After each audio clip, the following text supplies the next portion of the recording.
Добро вечер, почитувани гледачи. Јас сум Драган Милосаљевиќ, вие следите емисијата Заспи ако можеш. Се случија изборите, се случи вториот круг, се веќе е јасно. Точно знаеме кој каде победил, кој градоначалник на која општина ќе биде. Со советниците работата беше завршена уште во претходниот круг. Сонцето и денеска изгреа на време. Време е да направиме ние една финална анализа на сето ова што се случуваше во последниве неколку недели и да изанализираме колку е возможно што ќе се случува во макар блиската иднина. С таа цел го покани вечера во студиото универзитетскиот професор Владимир Божиновски. Добро вечер, професоре. Добро вечер. Професоре Божиновски, ВМРО-ДПМН е апсолутен победник на овие избори, тоа не е нешто што треба да се става под било каков сомнеш. Меѓутоа имаме еден интересен феномен. Речи се сите прогласија победа. Ова е вака звучи иронично, меѓутоа буквално тоа се случи. Sada само и покрај катастрофата обзнани дека всушност резултатот не е лош и дека моментот на консолидација е започнат. Левица, која што не освои ниту едно градоначалничко место, исто така прогласи дека всушност победила и дека ниднината е нивна. Дуј Али Ахмед, интересно, исто така во некој таков правец ја врти воденицата, би рекол, дека сепак тие имаат некаква предност кај албанскиот електорат и не најдовме една парадоксална ситуација во која што наместо еден победник не имаме цела низа на победници. Па добро, локалните избори секогаш се интересни од тој аспект, бидејќи има повеќе, би рекол, параметри според кои што може да се прогласи победникот, иако се разбира партиите секогаш изнаоѓаат некои нивни параметри каде што ќе може да се прогласат победници. Но во случајов ова е весела математика сега, да бидеме реални. Имате една партија со 55 градоначалници и имате еден куп други што викаат добро, не е лошо. Неспорно е, значи воопшто не навлегуваме околу таа дискусија за тоа кој е победник, кој не е победник, него велам дека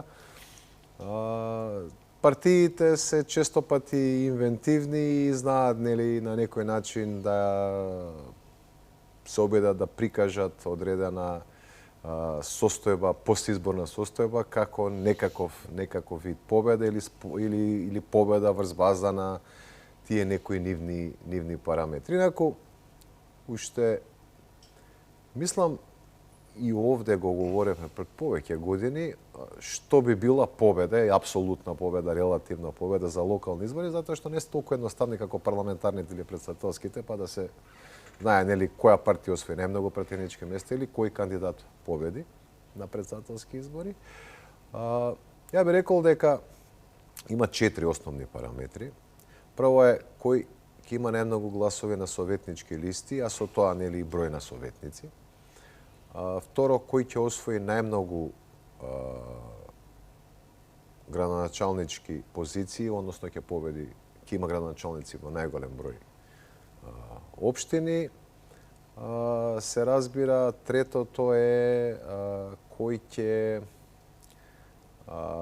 ќе ги има поголемиот дел од оние поголеми општини. Значи имаме околу 20 на поголеми општини, помалку од 20. Се разбира, не е исто Битола и Зрновци. Се разбира, лично, да. И на крај кој ќе победи во градот Скопје. Тие се 4 параметри, доколку некој успее да победи во сите или да избие прво сите 4 параметри, тогаш можеме да говориме за апсолутна победа.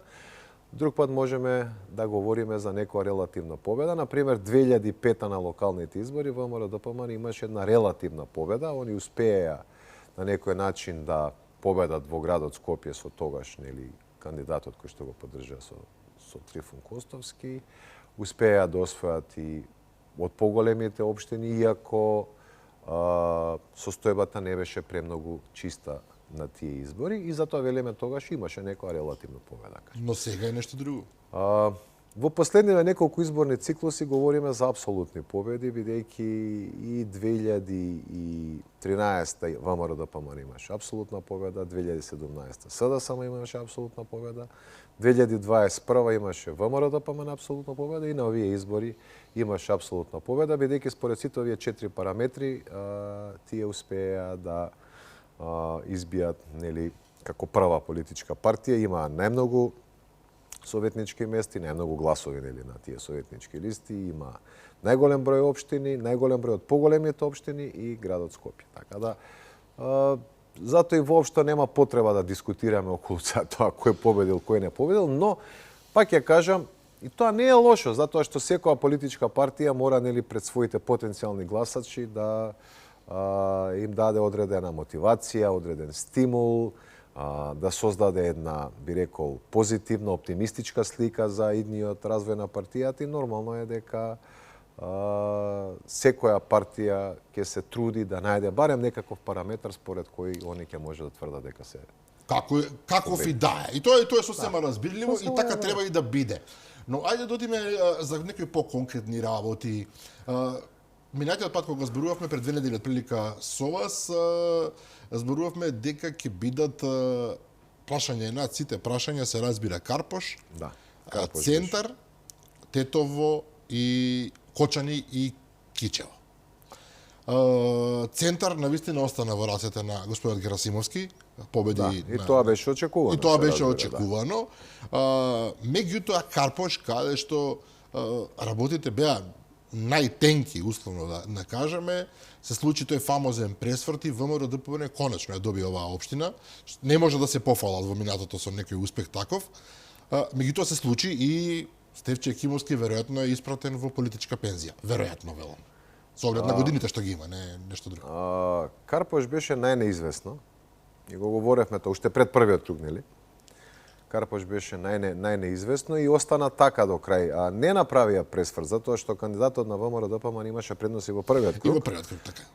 Туку успеа да ја задржи предноста. Нешто што не се случи на претходните избори, кога Стефче Екимовски губеше во првиот круг, а потоа во вториот победи. Затоа говоревме околу феноменот за Карпош. Значи, имаше претходно барем 2 изборни циклуси, каде што всушност Стефче Екимовски успеа да стана градоначалник поради протестните гласови. Значи, 2013 година Стефче Екимовски стана градоначалник со протестни гласови, значи тогаш се гласаше против ВМРО ДПМН. 2021 се гласаше против СДСМ. И тогаш беше јасно дека доколку успеа да влезе во вториот круг, дефинитивно ќе биде новиот идниот градоначалник. И тоа се случи. И тоа се случи. Сега, тоа го говоревме малку поинаку, затоа што сега уште во првиот круг, генерално, најголем дел од гласовите кои што на некој начин инклинираа или можеа да инклинираат кон Стефче Екимовски, беа добиени уште во првиот круг. Прашањето беше колку и дали од гласовите кои отидоа кај кандидатот, односно кандидатката на СДСМ, ќе се прелеат како протестни гласови кај Стефче Екимовски, но и тогаш велевме дека и тие нема да бидат доволни за да може да се гарантира таа победа. Така излезе, значи, вчера кандидатот на ВМРО ДПМН успеа да победи со околу, не знам до крај колку излезе, беше околу 1200, можеби да стигне до 1400-1500 гласа. Што оди во отприлика на проценките што вие ги кажавте и минатиот пат, но мене ме интересира вториот аспект, ако смеам така да кажам, од оваа битка, едното што го спомнавте. Дали ќе успеат да се земат протестни гласови и така натаму, дали СДСМ ќе дали ќе бидат доволни? Доволни. Да, се зема, но дали ќе бидат доволни? Но колку ја одреди целата кампања оваа приказна? Затоа што Стефче Екимовски настапи на неговиот стандарден начин, агресивно, помалку и вулгарно, ќе речам, додека неговиот ривал Сотир Луковски, новиот градоначалник, настапи на една сосема поинаква, би рекол, линија, многу внимателно, многу скромно, дури прескромно за мој вкус, ако ме прашате, меѓутоа целиот негов настап беше неконфронтирачки. Ете. Против човек кој што ја знае општината и кој што долго време ја владее. Да, Стефче Екимовски настапи онака како што најдобро го знае и тоа и онака како што претходните неколку мандати, односно не мандати, туку предизборни кампањи вродија со плод, односно му донесоа градоначалничка го прави тоа што го знае. Он одеше на максимална мобилизација, користејќи ги се разбира сите оние средства кои што се без разлика дали ние можеме да говориме тука само за позитивна или негативна кампања, поагресивно, помалку агресивно, така да Јасно беше дека тоа е оној стандарден настап на кој што и граѓаните на Карпош се навикнат. И ги имаш и терминологија типот соте, не знаеш, мицко ти е, не знам, има, значи, родител, такви работи. Да, не е прв пат. Не е прв пат, не е изненадување, добро. Затоа велам, тоа е оној стандарден настап. Додека ваму имавме нов кандидат, кој што имаше, се разбира, позади себе ВМРО ДПМН, како најмакна политичка партија во моментов, но од една страна он можеби имаше еден хендикеп бидејќи не беше доволно познат во јавноста затоа што немал претходно функции, но од друга страна тоа беше многу позитивно затоа што станува збор за човек на кој што не може да му се извадат никакви валканици, така е. Еве опашки да ги крстиме од минатото, бидејќи не постојат. Да, човек кој што има солидна професионална кариера, кој што барем според настапот, ќе видиме дали тоа ќе се покаже, делуваше доста искрено и кој што успеа благодарение на тоа да привлече не само гласови од матичната партија која што го предложи, значи партијата која што го предложи ВМРО ДПМН, туку и дополнителни гласови кои што едноставно сметаа дека човек од таков калибар можеби ќе успее да на некој начин да ја направи Карпош подобро место за живење отколку неговиот против кандидат. И тоа му успеа. Доколку он е успешен во овој мандат, значи доколку го реализира она што го ветуваше нели во кампањата за едно квалитетно урбано живење, за еден чист Карпош, за Карпош со повеќе паркови, за Карпош со помалку бетонизација, она што најмногу ги нервира граѓаните на Карпош.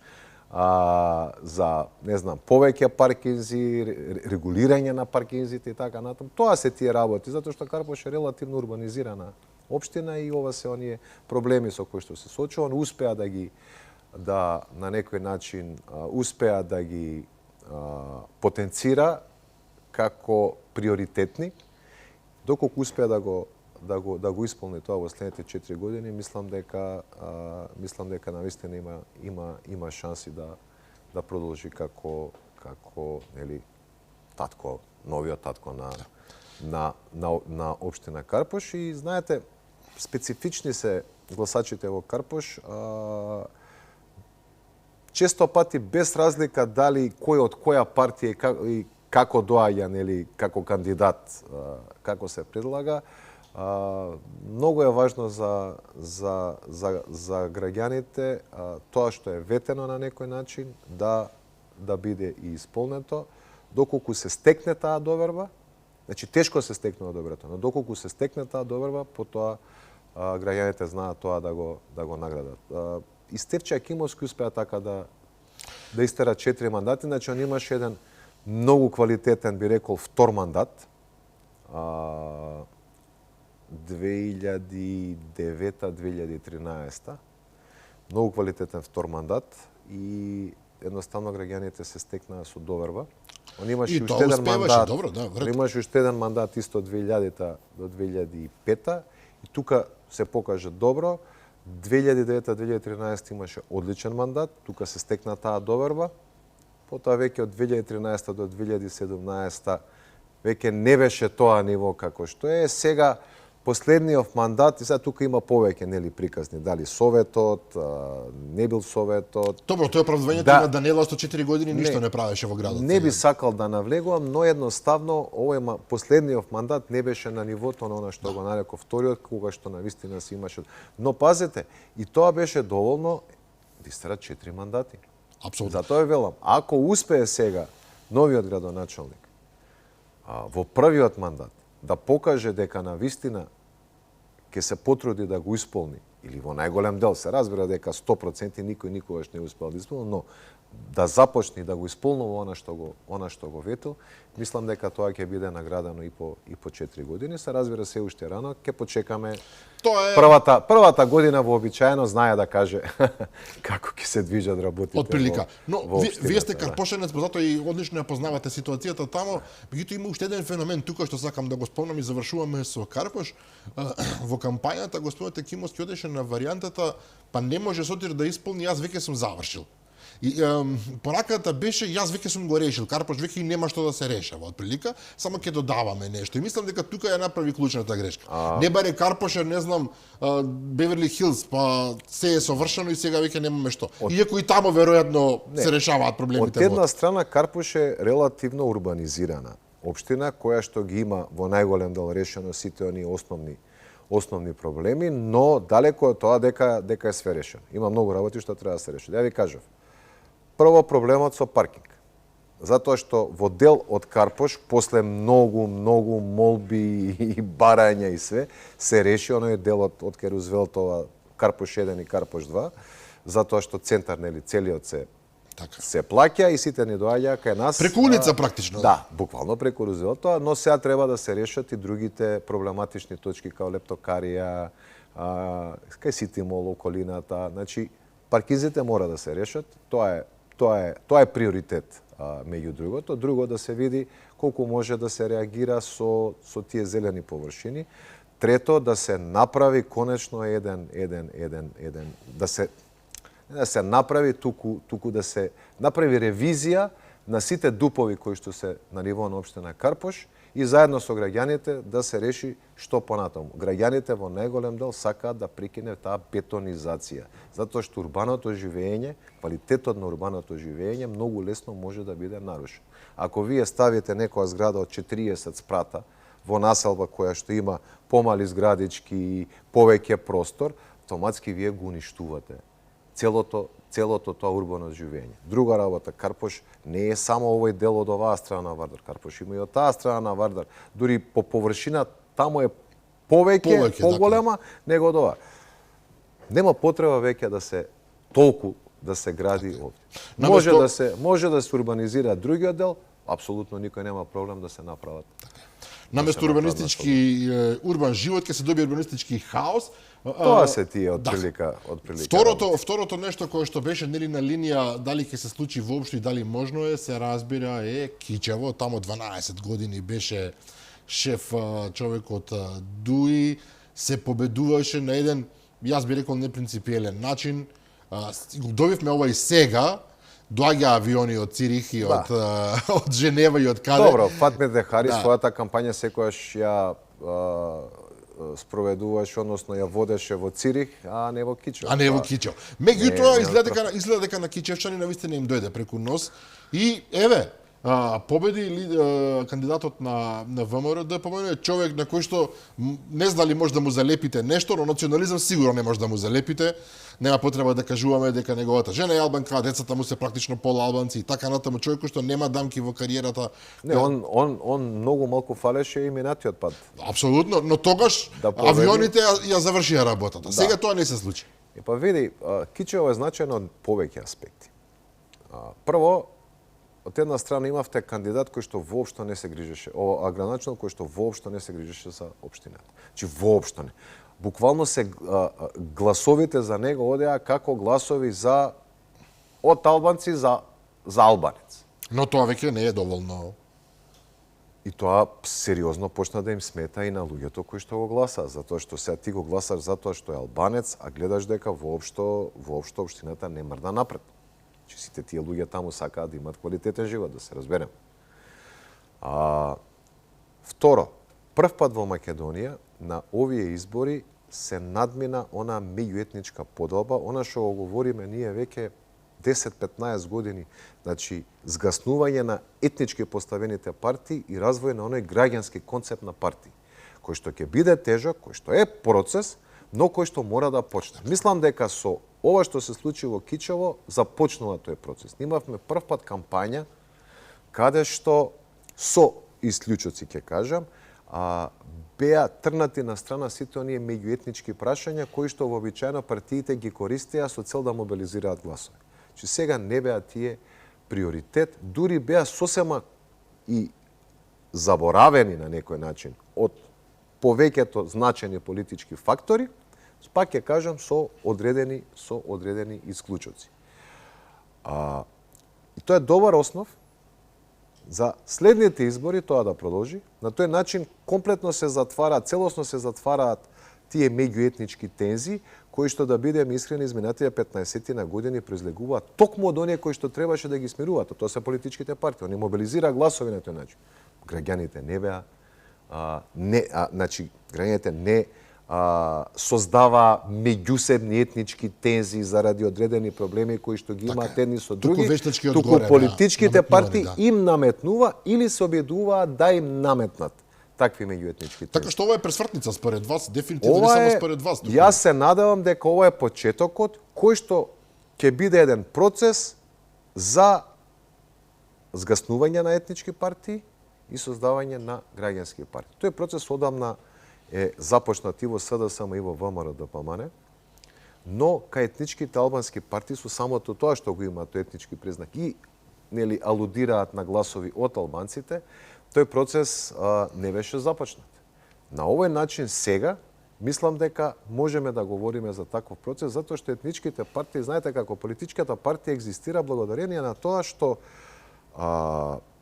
се бори за глас, успева некогаш да дојде нели на власт, се обидува да го исполни тоа што го ветила, потоа има нови ветувања и тоа е една спирала која што е бесконечна, значи имате нешто се исполнува, потоа има нови ветувања, тоа е граѓански концепт. Значи доколку си асфалтирал улицата и си поставил водоводна и канализациона мрежа, следно е, не знам, треба да направиш дрворед или треба да го решиш паркинг просторот. А не да се дереш јас сум ова и еден по друг проблем да се решава.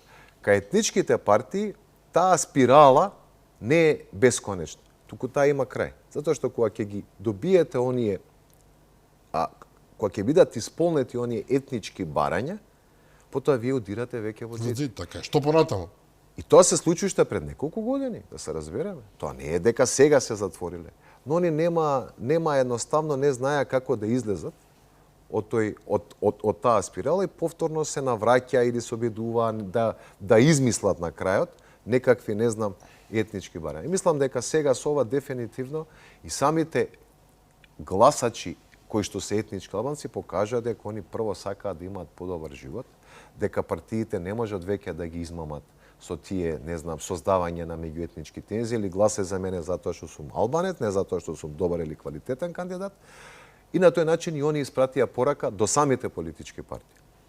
Се надевам дека после извесен период кој може ќе биде 3 години, може ќе биде 4, може ќе биде 8, не е битно, 1-2 изборни циклуси, ќе се заврши тој процес на преминување од етнички кон граѓански концепт и може да видиме едноставно и на крај и листи кои што ќе бидат предизборни, коалициски листи, но кои што ќе се базираат на заедничка идеолошка матрица.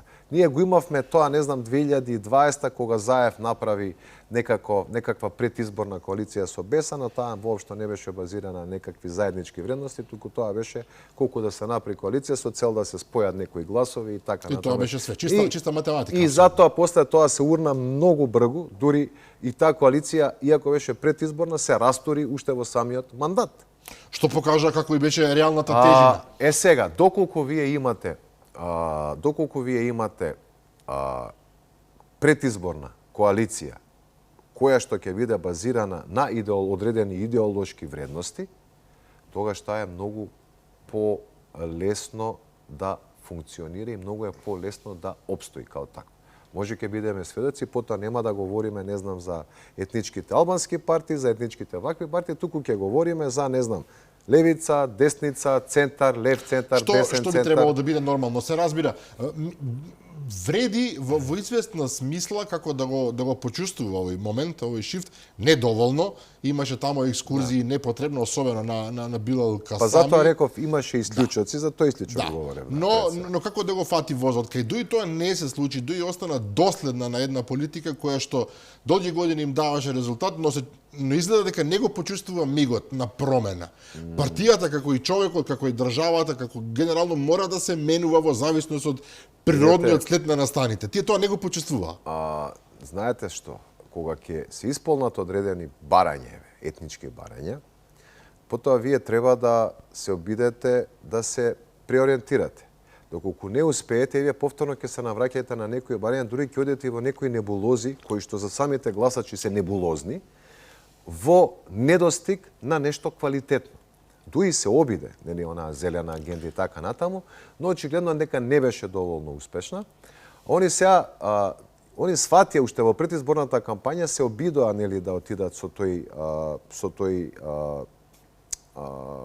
етнички, би рекол, етничка мобилизација, но видоа дека неуспешно и они во кампањата намалија со тоа. Но веќе беше доцно. Во вториот круг изгубија од вреди секаде. Вреди сватија дека, барем повеќето, со исклучок на Тетовскиот градоначалник, сватија дека обидот да биде Дуи наместо Дуи им носеше порази.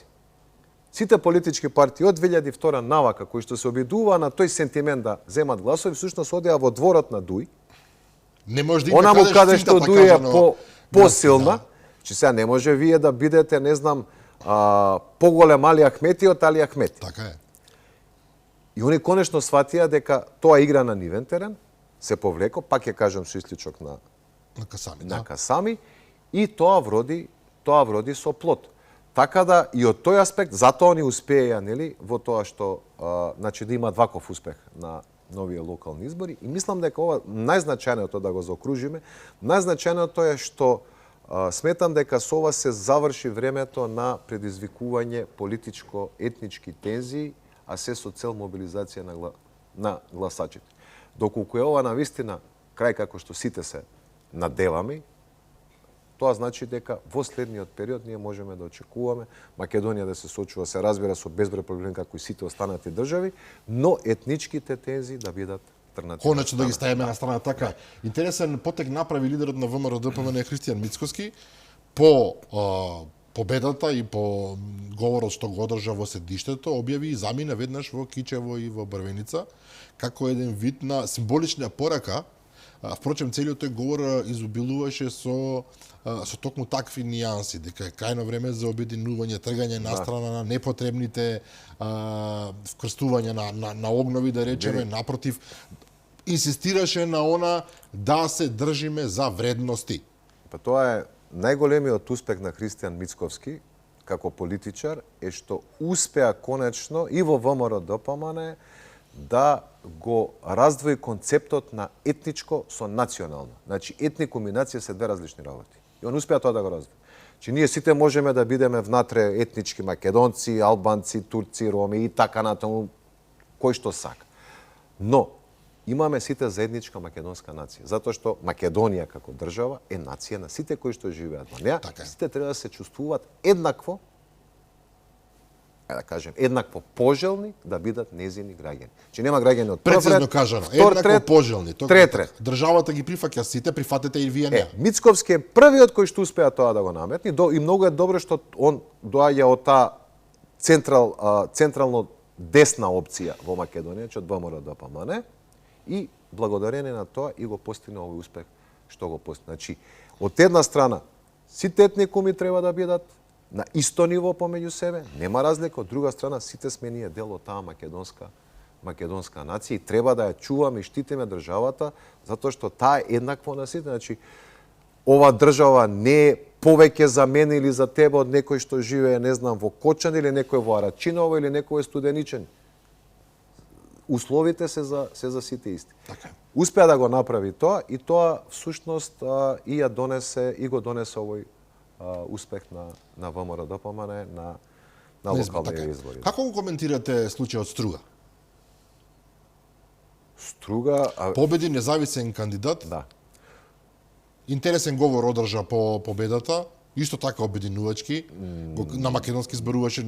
Види, станува збор за човек кој што е бизнисмен пред се, кој што комуницира со сите етникуми, кој што очигледно ја знае многу подобро состојбата во Струга и околу Струга, отколку што тоа го знаеа претходните политички назначени, односно политички кандидирани градоначалници. И доколку успеа да ги одржи тие ветувања, кој што ги даваше во предизборната кампања, мислам дека апсолутно ќе може да добие довербата од сите стружани без разлика дали се тие, не знам, но Струга беше еден од символите на моќта на Дуи. Тоа ми е зборот. И Кичево беше еден од символите на. Имено. И сега го гледаме тоа како Тука беше Навистина голем пресврт. тука беше тој пресврт. Значи јас затоа и толку говорев околу кичево како символ на новото време. Без разлика што сега не знам од која партија е градоначалникот и кој е градоначалник и дали е бил македонец етнички или етнички албанец. Не. Многу посилна беше пораката. Значи и во Кичево тоа се случи во Струга. И во Струга масовно и етничките неалбанци гласаа за кандидат етнички албанец затоа што сметаат дека тој човек ќе може да го развие градот. Ќе донесе Тоа е квалитет. истиот концепт како што е во Кичево. Доколку се продолжи со ова, навистина мислам дека ќе можеме да говориме за квалитет. Видете, во приватна компанија, никој не ја прашува вие дали сте македонец, србин или албанец. Апсолутно не. Така? Знаете да работите или не, тоа е тоа. И дали сработувате Зошто би било тоа поинаку во државата? Значи, ја немам никаков проблем во некој сектор на некое министерство од 15 вработени, 14 да бидат албанци, еден да биде, не знам, турчин или србин, ако они си ја завршат работата како што треба. И никој нема проблем. Значи, нас ни треба да имаме квалитетна администрација. Не ни интересира која е оваа администрација. Исто како кога имаш некој производ, ти го купуваш тој производ заради квалитет. Не прашуваш кој го направил тој производ, него го земаш затоа што гледаш дека е квалитет. Тоа е. Отприлика тоа е Таа е тоа. логиката, да. Уште еден многу сензитивен момент се разбира беше Кочани, поради страшната трагедија што се случи во дискотеката Пулс. Таму емоциите се на сосема поинакво ниво, несомнено, апсолутно разбирливо за луѓето кои што изгубија своји деца, за роднините, за пријателите и така натаму. Таа трагедија се разбира ќе биде во голема мера нешто што ќе одбележи Македонија за жал во следниот период. Меѓутоа и тамо и покрај сите убедувања дека тоа нема да се случи, ВМРО ДПМН успеа да победи. Има квалитетен кандидат и сега навистина треба... На кој што му беа наметнувани грозни инсинуации, ако така Да, можем но да кажем. си се знаат луѓето таму сега. Па на мали места па особено се знаат. Се знаат луѓето. Добро, Коча не е баш толку мало место, но е помало да речеме од Скопје. Има квалитетен кандидат во ВМРО ДПМН, кандидат кој што може да обедини, но сега треба двојно поголема поддршка од страна на ВМРО ДПМН за Кочани, отколку за која било друга општина, токму поради таа доверба која што добија. Страшно беше и најавено тоа, ако сме честни. Страшно беше тоа што се случи, особено што пазете, во Кочани уште пред 35 години имаше клубови, дискотеки кои што беа на рангот на европските градови, имаше клубови подобри од тие во Скопје. Знам, сум бил. Можем да направам. Кочани секогаш важело за пристојно урбано место. Секогаш имаш и сега во моментов има објекти кои што се на светско ниво направени. Но затоа супер квалитет. Но затоа за жал не се случи шупа. Мене не ми е јасно како и зошто и што се случувало се уште таму, како на повеќето луѓе, како може објект. Видете, тој објект било многу пари инвестирано во самиот објект внатре. Ако толку пари се инвестира внатре, зашто не си го обезбедил? Направи нова конструкција. Мене тоа не ми е јасно. Друга работа, очигледно дека таму имаат замешано прсти многу луѓе и очигледно е дека она што кочанчани го очекуваат и она што сите ние го очекуваме е одговорните да се ја добијат заслужената казна, а воопшто не ми е ниту мене битно, ниту тебе, ниту на кочанчани, ниту на кој било друг, дали биле, од која партија биле, зашто биле и како биле. Тој што е одговорен, тој треба да одговара. Доколку тоа се случи, довербата на кочанчани во државата ќе се врати. Затоа што премногу пропусти има и она што го говорев ја, нивото на корупција во изминативе 7-8 години толку се симна на толку се спушти на приморно ниво што буквално се бараше мито за све и беше многу ефтино да си купиш така, да не ти доаѓаат инспектори, влијание, да поминеш, заштита, што сакаш. Да си регистрираш кола, камион или автобус со неисправни, не знам, кошници, мотори, така натаму. Едноставно, све за она за кое што Македонија претходно се бореше, успеа да го крене тоа ниво на корупција, да не биде она примарно ниво, затоа што борбата со корупција е всушност да се крене нивото на корупција, да не биде толку ефтина. Секаде има, и во Данска има корупција, и во Норвешка. На тај на толку високо ниво што 99% од граѓаните не ја ни чувствуваат. Кај нас во последните 7 години толку падна што имаше, значи пред телевизија имаше луѓе кои што не знам за 1000 денари ти ги брка работите за да извадиш пасош или лична карта. Значи до таму се сведе. Нешто што немало ни на почетокот на 90-тите кога се формираше што се вика држава. Буквално на она примарно. Сега граѓаните ја гласа оваа влада минатата година за да се борат со корупцијата, односно полека да стане многу скапо да корумпираш. Затоа што ако ова го поврзувам со Кочани, затоа што ако за некој да замижи или да добие лиценци или да не му дое инспекција, требало да плати 30, 40, 100.000 евра, тогаш газдата ќе си каже, чекаве, не ми се исплати, дај ќе го направам ова. Ама ако ти за 100 евра или за 50 евра или за 200 евра можеш да го купиш, тогаш се случува да крена. Ако успее владата, зашто тоа што е, видите, сите гласа минатата година примарно за тоа борба со криминал и корупција.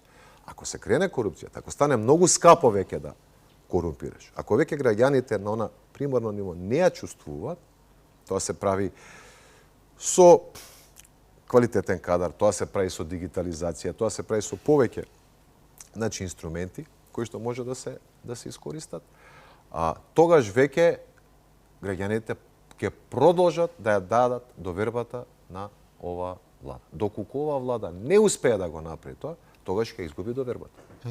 Природно, апсолутно, нема тука што со тоа да отприлика на пола мандат веќе се гледа кој што како направил, така да до следниот, значи еве сега сме ноември, до следниот негде мај, јуни веќе граѓаните ќе имаат чиста слика отприлика дали владата успеала да го исполни она кое што им го ветуваше на граѓаните примарно, а тоа е борба со криминал и корупција. Така е.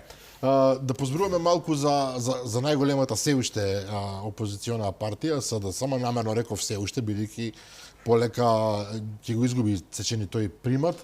Господот Венко Филипче не поднесе оставка, не се ни очекуваше објективно, бидејќи тој кажа дека нема намера да поднесе оставка. Затоа подпредседателката Ана Чупевска поднесе оставка.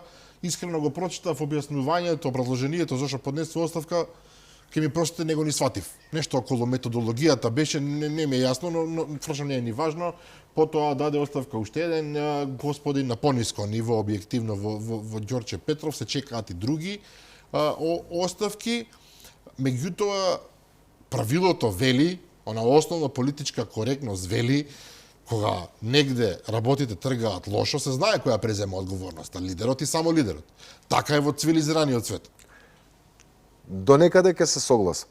Добро. До некаде нема да се согласам. Сега ќе ви кажам. Тоа е точно, да. Лидерот треба да преземе главната одговорност, доколку иде лошо на партијата. Но доколку тој станал лидер кога ги одело најлошо на партијата, не може да очекувате дека за една година он ќе успее партијата да ја препороди. Добро, тоа е оправдањето негово, Значи, токму тоа го кажувам. Ама не. Тоа е реално така. Но Филипче не е новитет во СДСМ, не е свежа крв. Не, он е нов Тој лидер. беше министер во времето на Заев. Да, но он е нов лидер.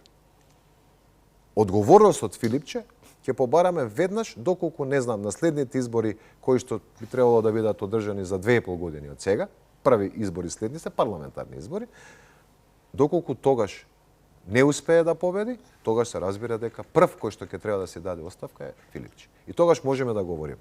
Сега, после една година, после сето она што, оној пусто што го оставија Заев и после него Ковачевски, вие не може да очекувате дека некој ќе ја препороди партијата за една година. Многу кадри беа во меѓувреме набркани или самите си замина.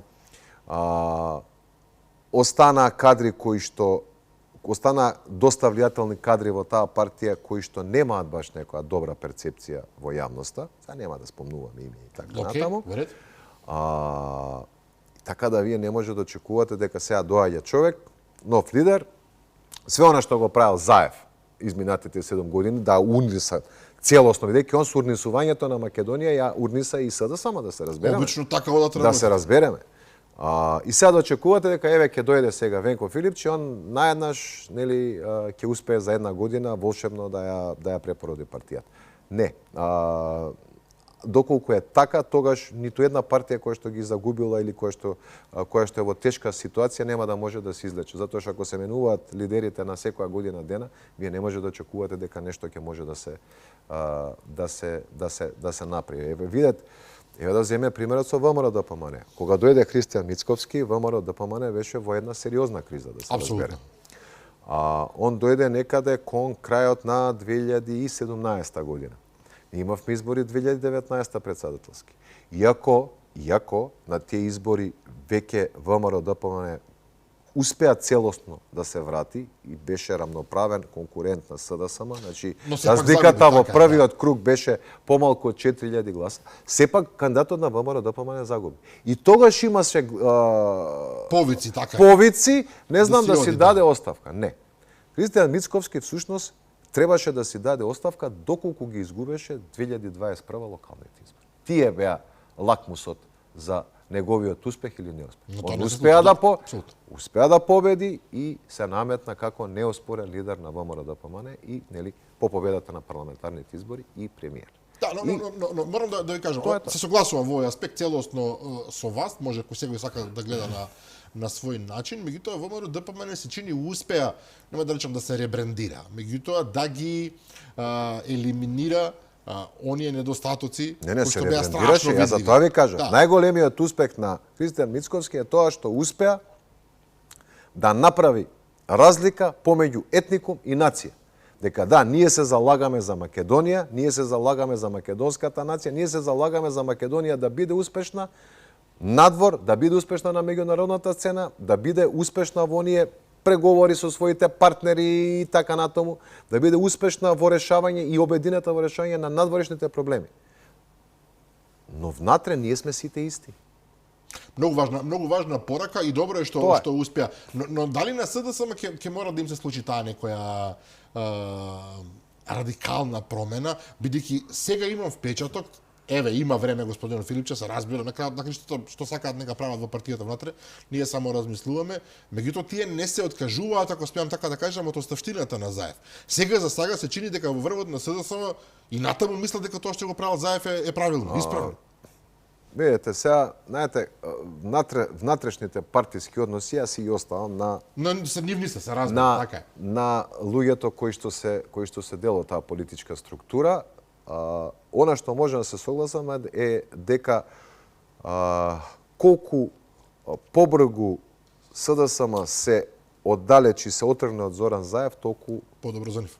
Побргу ќе може и да се реформира. Затоа што сега не знам колку се свесни, колку не се свесни, мислам дека се свесни дека Зоран Заев представува едно тешко бреме за таа партија, бреме кое што на пример не знам Бранко Црвенковски никогаш не го представувал. Затоа што вие имате Бранко Црвенковски си имаше грешки, имаше позитивни, имаше негативни страни, но он никогаш не го остави бремето на Зоран Заев за СДСМ да успее да падне под оној минимум.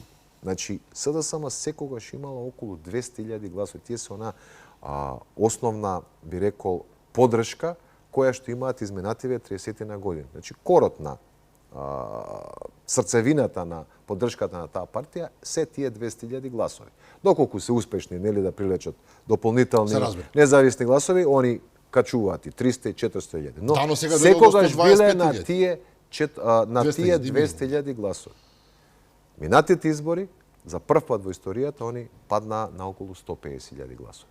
Сега ја ви кажав минатиот пат пред првиот круг. Не може да очекувате дека која било политичка партија ќе успее да освои повеќе гласови на локални избори отколку што го направи на парламентарни избори, особено поголемите политички партии. И СДСМ имаше одреден пат, но тоа е нормално затоа што говориме за локални избори. Она што не е нормално е што стартната позиција на СДСМ беше ужасна после изборите минатата година. Че вие тргнувате од 150.000 гласови, не од 220, 230, 250.000 гласови.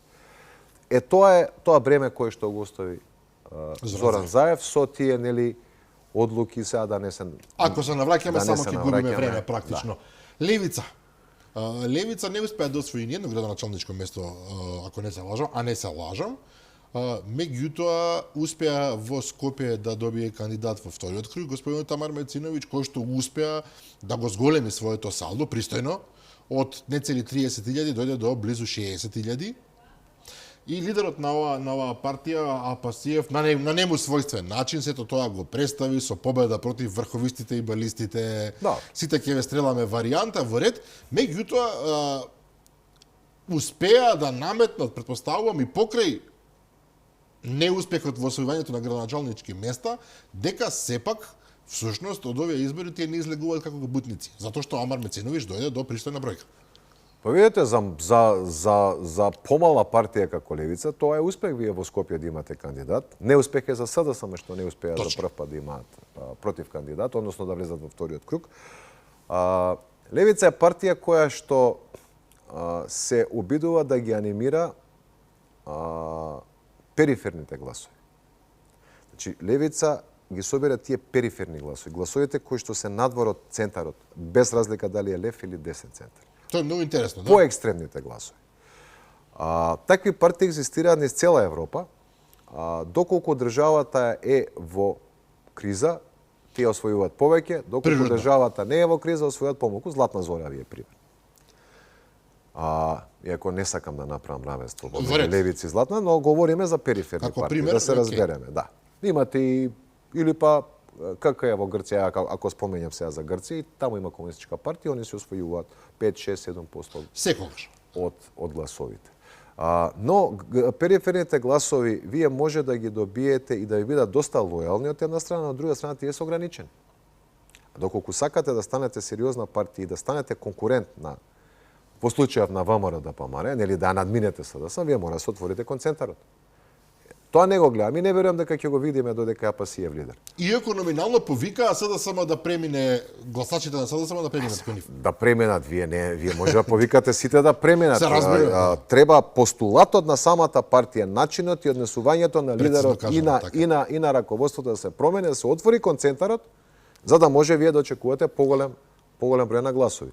Зашто успеа у Скопје? Па затоа што дел од тие периферни гласови, односно периферните гласови се бунтовните гласови, протестните гласови.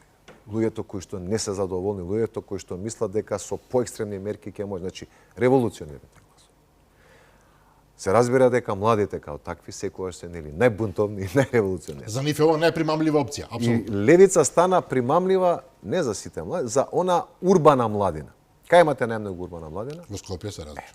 И затоа, па добро, да. Не само во аеродром, они имаат добар успех и во Карпош, има и во Центар, и во Ѓорче. Но мислите дека отприлика овдека завршува тој круг на луѓе кои што можат да се освојат на ваков начин? Доколку не се отворат кон центарот, они не може да очекуваат поголем број гласови. Затоа што они сега си ги потврдија своите гласови, они освоија 5-6 гласа. Говориме за советнички листи. Со тоа што нема советнички листи секаде, си ја потврдија, дури можеби и нешто малку ја дигнаа својата поддршка во однос на парламентарните избори, но генерално тоа е. Они утре да има парламентарни избори, не може да се надеваат на околу до 70.000 гласови. Минатите има 60 и неколку. 3-4.000, ако не се лажам, може грешам се. Значи повторно остануваме во тој круг, тоа е таа. Може ќе освојат 70.000, не знам, има некои варијанти каде што доколку влеземе во некоја криза и 80.000, но тие се тие бројки кои што говорим. За да надминете над 100.000, вие треба да се отворите кон центарот. Премногу се сега на периферијата за да можат да се насочат или да бидат привлечни за гласовите кои што се околу. Дали господинот Мециновиќ, млад таков како што е, добро му ги најдовме маните, имаше голема една недугова со фактот дека го криел своето незавршено образование, но ќе го простиме еве тоа. Дали тој можеше да биде условно кажано таа линија што недостасува, која што ќе се понуди како една поприфатлива? Да, он беше, точно, видите, има повеќе луѓе во Левица кои што генерално со своите ставови се доста помеки и кои што се обидуваат да се отворат Но лидерот е Апасиев е оној пречетврток, кој што да. Апасиев е оној кој што се уште е на некој начин сликата за левица како партија, основниот, да кажеме, постулат на таа. Тука на тоа таа е парадоксално. партија. Од една страна најхаризматичната личност тамо, од друга страна токму таа ограничува. Секогаш е така. Секогаш е така. И сега доколку они го увидат това и доколку не знам можеби се оди кон проширување на тоа претседателство, уште промоција на уште неколку луѓе кои што би биле малку со помеки ставови, поотворени кон центарот за да привлече гласови, тогаш може да има левици поголем успех. Но доколку останат вака затворени, генерално главната комуникација секогаш да иде преку лидерот, искрено не очекувам дека ќе можат они да го надминат оној цензус кој што сами себе си го поставиле со барање на тие периферни гласови. А она што успеа, слушав нешто вчера, имаше Апасиев некои изјави, нели, за дека дека ги дуплирале гласовите, дека има двојно повеќе гласови од тоа што ги имале претходно, дека не знам против кандидатот, како рече, е на истото ниво како што бил и во првиот круг. Значи, обид да се направи некаква предизборна гимнастика во однос на гласовите, овој освил толку, овој освил волку, некоја, не знам, разликата се зголемува и така натаму. Право, добро, јасно е тоа дека ќе се обидат, нели, да го факторизираат влезот на Амар Мециновиќ како против кандидат на Орце Георгиевски, но од една страна вие имате победа на Орце Георгиевски, потврдени гласови од првиот круг, кои што дури и се зголемија малку, ако не се лажам, не бил последниот, да, во вториот круг, што значи една стабилна и сериозна поддршка, која што доколку успее овој мандат како градоначалник на Скопје да му биде како минатиот мандат како градоначалник на Кисловода, мислам дека ќе се стекне со дополнителни гласови, како што тоа му успеа во Кисловода, бидејќи во Кисловода за него не гласаа само симпатизерите на ВМРО-ДПМН, него и многу други независни тие што го гледаа на терен, од помали објективно, партии, да. па дури имаше и гласачи на СДСМ, нели, кои што му даваа поддршка на него, на Орце Георгиевски како градоначалник. Така да се разбира дека таа споредба не држи и дополнително кај Амар Мециновиќ како кандидат, против кандидат на фаворитот очигледно, уште од првиот круг Орце Георгиевски, едноставно беше јасно дека ќе ги привлече или ќе ги повлече оние протестни гласови кои што се против ВМРО-ДПМН во смисла, нели, како политички опоненти, нели, СДСМ, овие помаливе партии кои што се јасно беше дека ќе успеа да привлече протестни гласови кои што се незадоволни од ВМРО-ДПМН, можеби не се од СДСМ или некоја друга поголема политичка опција, но се незадоволни. И очекувано беше дека бројот на гласови на Амар Мециновиќ многу подрастично ќе се зголеми отколку бројот на гласови на Орце Георгиевски, затоа што он успеа оние гласови кои што ги очекуваше да ги добие уште во првиот круг, додека Амар Мециновиќ доби гласови кои што беа протестни гласови, кои што не беа толку за него, колку што беа против неговиот против кандидат. Сега, тоа најмалку значи дека тие 60.000 гласа што беа за Амар Мециновиќ се 60.000 гласа за левица. Тоа е поентата. Тие на следните избори тие гласови повторно ќе се распределат, делот тие се разбира, делот нив се за левица, но барем половина од тие ќе се распределат во кај оние политички опции од каде што доаѓа. Токму поради тоа што левица не успеа се уште да се отвори кон центарот. Доколку успеа да се отвори кон центарот, они можеа да привлечат дел од тие гласови кон себе. Сега, Како ќе се движи левица во следниот период останува да видиме, но тие се опциите, значи не е они се разбира си знаат, они ќе се решат, си имаат раководство, си имаат председател, доколку се наметнат како сериозна, сакаат да се наметнат како сериозна опција и опозиција, како велат, на ВМРО ДПМН, тогаш мора да бидат отворени со цел да привлечат и гласови од центар. Ако не, Ако се сериозни во тоа. Така е. Доколку се останат како до сега, они ќе останат некоја, да кажеме, средна партија, периферна, која што ќе ги собира тие периферни гласови, ќе биде гласен критичар на власта, но без некакви посериозни шанси да се наметне како победничка опција и после да видиме што знаат они, нели, или како знаат они да ја водат државата. Што е впрочем клучот на секој причината за секое постоење на партиите?